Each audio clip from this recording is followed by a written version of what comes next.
Education is not preparation for life. Education is life itself. John Dewey.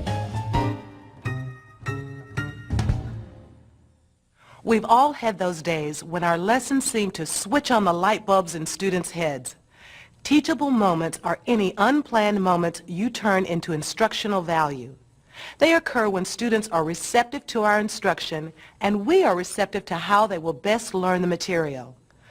Those moments are precious, and the fewer you waste, the more effective you will be.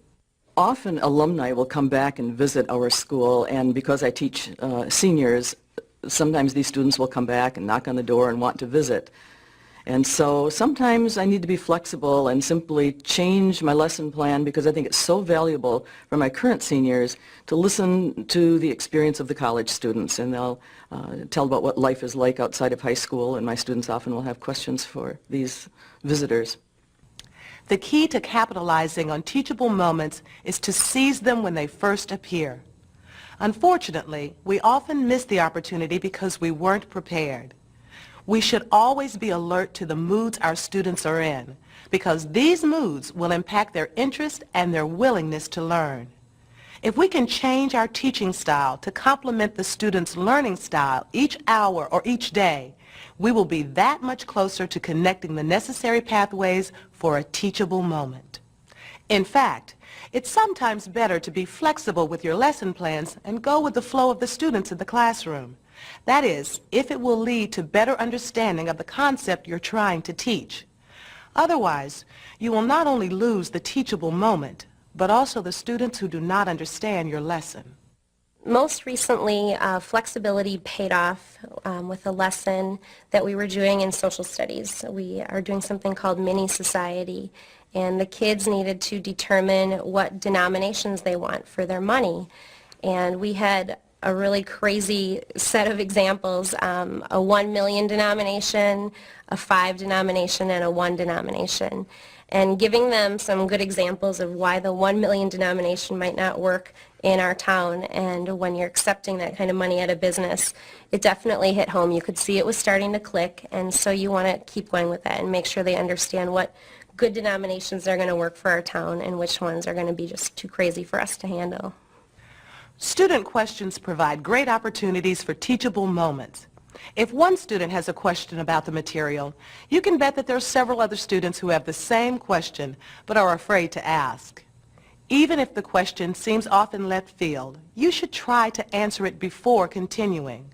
You may be surprised by the discussion that follows, and this discussion could lead students to a much better understanding of the lesson or topic you were covering.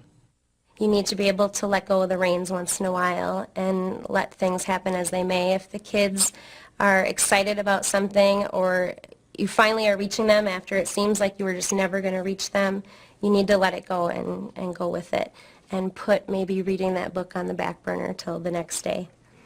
Another opportunity for teachable moments is to let your students know about mistakes you've made. You can turn those missteps into learning experiences by sharing them with students. For instance, when students are struggling with a concept, it might be helpful for them to know that you also had problems with it when you were their age. The fact that you finally learned the concept will give your students great hope that they will be able to understand it as well. Sometimes, we may also make mistakes while teaching a lesson or when creating tests. We should point these mistakes out to students when they happen. It's good for students to understand that we all make mistakes and benefit from revised instruction as well. Teachable moments are often life lessons rather than curricular lessons. These moments can be about such things as character traits or ethical issues. Sometimes we as teachers are a little leery of following this course if it interferes with our structured lesson plans. But the master teacher knows that life lessons are extremely vital for student growth. For instance, if we praise the student who shows compassion to a classmate, all of our students will benefit from this character lesson. Also, take time to discuss current events that may lead to a greater understanding of the world. Find an appropriate moment to talk about how a major news event could impact the way your students live. Or even have a conversation about things that are occurring in and around your school and community. However, we need to help students develop skills in analysis and research so that these discussions don't just become exercises in sharing mutual ignorance. Whenever I'm teaching any unit that we're doing, I always try to relate it to their life. It's very important. And so especially with things that are taking place around the world, we will relate it to what's happening today. And then when we're talking about that, then students share different aspects of their life as we're doing the lesson. Every single day in my classroom, I spend 10 to 15 minutes discussing current events.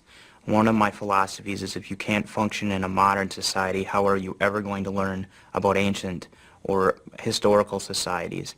So by exploring and encouraging analysis of current events and discussing how things work and why they're this way and how they relate to the past, I think students in my classroom gain a better understanding of what the material we're covering, and then they gain a better understanding of how that material relates to what's going on in the world.